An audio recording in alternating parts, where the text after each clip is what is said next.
All right, let's talk about something I think we've all felt. Why saving your first $10,000 feels, well, less like a goal and more like trying to climb an unclimbable mountain. I mean, sound familiar? You know the feeling. Rent is right around the corner, you've got other bills breathing down your neck, and that last paycheck, it feels like it just vanished. You are so not alone in this cycle. It's that constant nagging feeling of being just one bad day away from zero. And this is the big lie we all tell ourselves, right? That a bigger salary is some kind of magic key that will fix everything. But here's the thing, even when people get that raise, most of them still struggle to break past this first major savings hurdle. Turns out, it's not just about the size of your paycheck. So let's just call it what it is. The $10,000 wall. And we're calling it a wall for a reason. We're about to dig into exactly why this specific number is probably the toughest financial milestone you will ever have to clear. And I know that sounds completely crazy, but it's true. The skills, the habits, the sheer momentum it takes to get from 0 to 10 grand, it's just a fundamentally different and harder challenge than what it takes to get to the next level. So if you're stuck here, it's not you. It really is that hard. So why? Why is it so ridiculously hard? Look, this has nothing to do with being bad with money. The struggle is real because you're actually fighting three powerful, invisible forces at the same time. The raw math, your own brain, and, life itself. We're gonna break these three hurdles down one by one. First up, we've got the brutal, unforgiving math of a typical budget. Then, we have the sneaky psychological traps that are literally hardwired into our brains. And finally, there's the way life has this nasty habit of knocking you right back to square one just when you think you're getting ahead. Okay, let's just get real with the numbers for a second. You take a pretty typical after-tax income, and then you start subtracting the non-negotiables: rent, food, utilities, maybe a car payment or some credit card debt. And what's left over? It's shockingly small. There's basically zero room for error. Yeah. $500.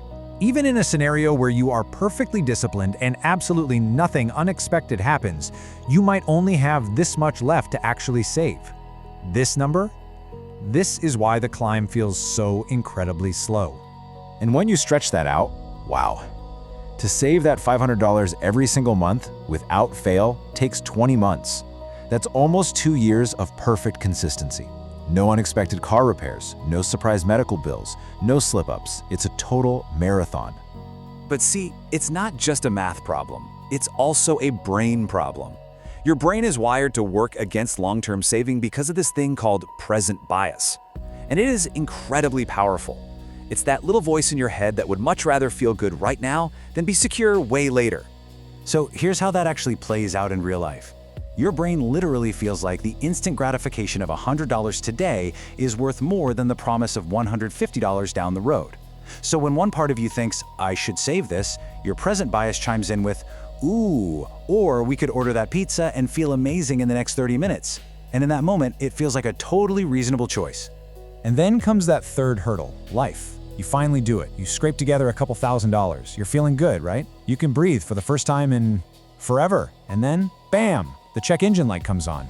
You get a bill you weren't expecting, and you're wiped out, right back to zero. The money's gone, yeah, but it's the momentum that really dies. That's what's so crushing. Okay, so that was the hard part, but here is the really, really good news. If you can just break through that wall, everything changes. Getting to $10,000 isn't just a number in your account, it's a fundamental shift in how you experience your entire life. When you cross that line, three huge things happen. First, those emergencies, they become inconveniences, not life-destroying catastrophes.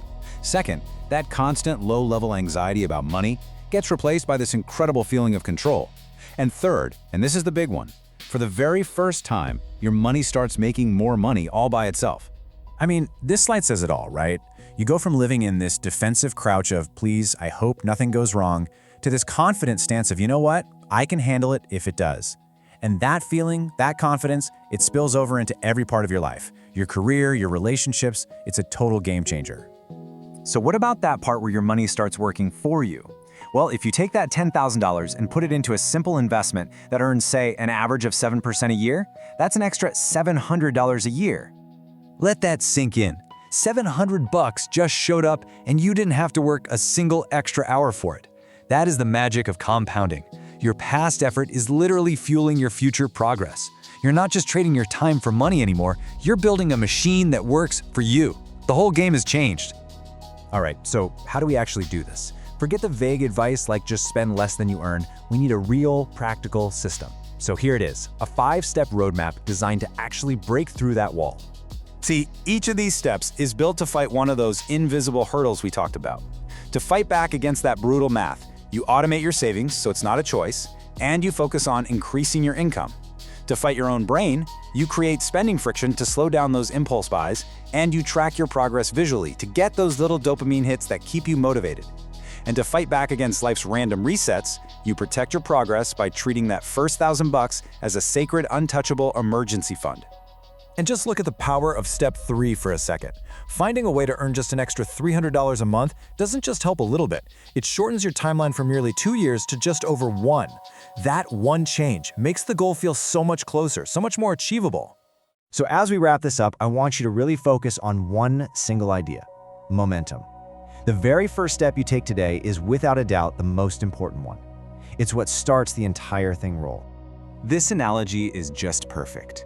Trying to save your first $10,000 is exactly like pushing a stalled car. Getting it to just budge feels impossible. You are straining with every ounce of your being. But once it starts to roll even a little bit, it gets easier and easier and easier to keep it going. And this is so important to remember. The real prize here isn't the number in your bank account, it's the person you become in the process.